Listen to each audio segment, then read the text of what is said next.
Hello. In this video, we'll discuss a few of the Sententiae from Chapter 11 of Wheelock's Latin. This chapter's Sententiae don't strike me as especially difficult, but there are probably a few in here that might give you trouble. Let's start with number 2. The verb, of course, is est.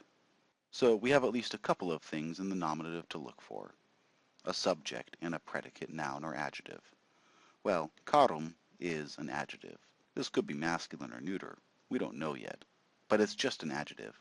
So we probably should find the subject. Here's something, id. And it makes sense. They agree as neuter. It is dear. So what do we do with Sodom? Well, that's easy. It's also neuter and nominative, and it modifies id. So it alone is dear. And now we have the dative, mihi. What do we do with this dative? Well, you translate it as to me or for me. So it alone is dear to me. Maybe I should do this in a Gollum voice. I don't know. I don't think I do a very good impression of Gollum. So now the next few sentences are variations on Sententiae from the earliest chapters, and I'll let you figure those out on your own. Let's skip to number 6.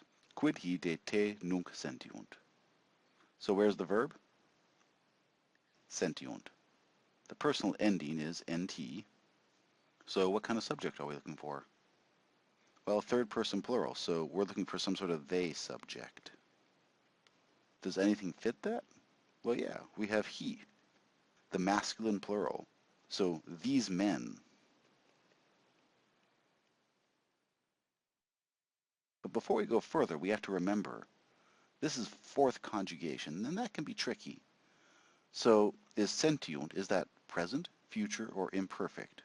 Well, IU, that tips us off that this is present tense. So these men feel. Well, they have to feel something. What's the direct object? Let's not forget, it's a question. So the direct object is this question word here, quid, a word from many chapters ago. Do you remember what it means? It's a question word. It's what. And I guess what these men feel, in English we'll want to include a do here. What do these men feel? Now we have de te nunc. That's pretty easy. De, about, te. Is this ablative or accusative te? Well, it comes after de, so it must be ablative. What do these men feel about you and nunc? Now.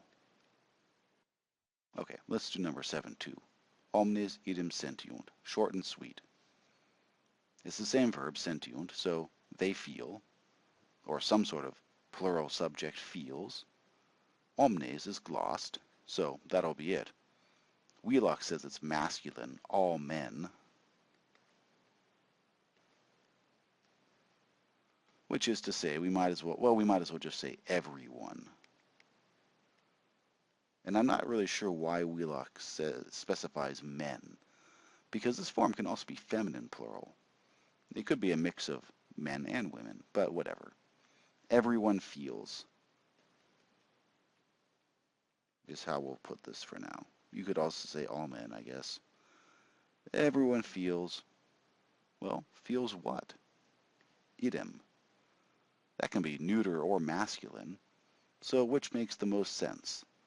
Everyone feels the same man or the same thing? Well, I think the latter. I think the second one makes better sense. Everyone feels the same. And in English, we might as well put thing in parentheses. You don't really need it. Everyone feels the same. Okay, number 9. Homines videre caput cicerones in rostros poterant. Remember what I said about Cicero getting killed by Mark Antony because he kept saying nasty things about him?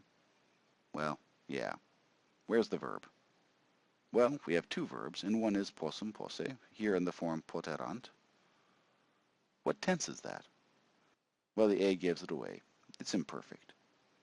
Do we see a subject for it? Well, there are two nouns in this sentence that could be either nominative or accusative, homines and caput. So how do we know which one is going to be the subject and which one's going to be the object?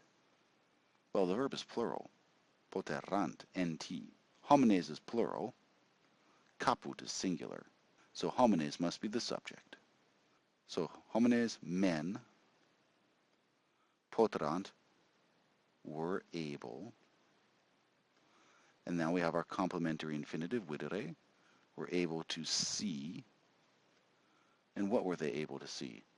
If caput, in the neuter, isn't the nominative, if it's not the subject, it must be the accusative. Men were able to see the head.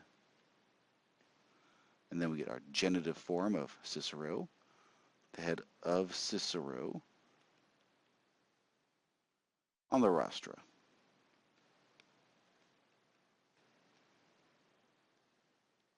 Men were able to see the head of Cicero on the rostra. The rostra, these were on the forum in Rome where public speaking took place. You know, where Cicero maybe did a lot of public speaking, talking smack about Mark Antony. Well, there you go, Cicero. Finally caught up with you. Number 10. Number 10 seems a little more difficult than the others, so let's do that together. I'll leave the last two to you as well, though I was tempted with number 11 to start talking about you too. I'll let that be your hint for figuring it out. Non omnes eadem amant aut eastem cupiditates studiaque habent. Verbs? Well, before we go there, actually, let's note conjunction here. Out. That divides this into two phrases. So let's do everything before out, and then go to everything after out. So where's the first verb? Here it is, amant. The ending tells us that this is plural, third person plural, and it's a first conjugation verb, so this is clearly present. So we're looking for a they subject, right, because it's plural. Love. Is the subject explicit? Turns out it is. Omnes. So just like in the prior sentence, everyone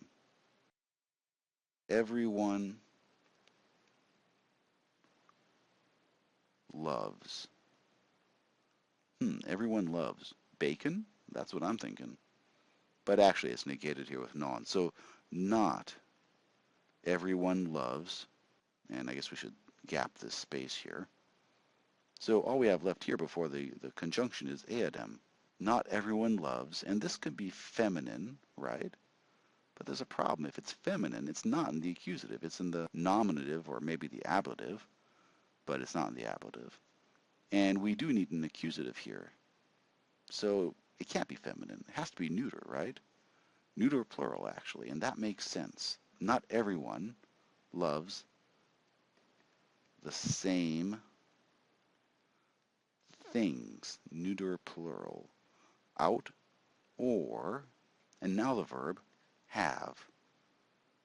It's still plural, right? So you can just go back to omnes, or just keep it up.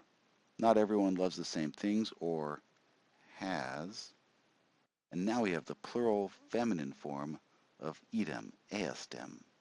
And this goes with cupiditates. Or have the same,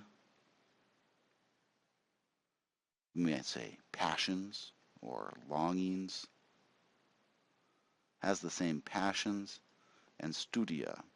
Well, que is just and.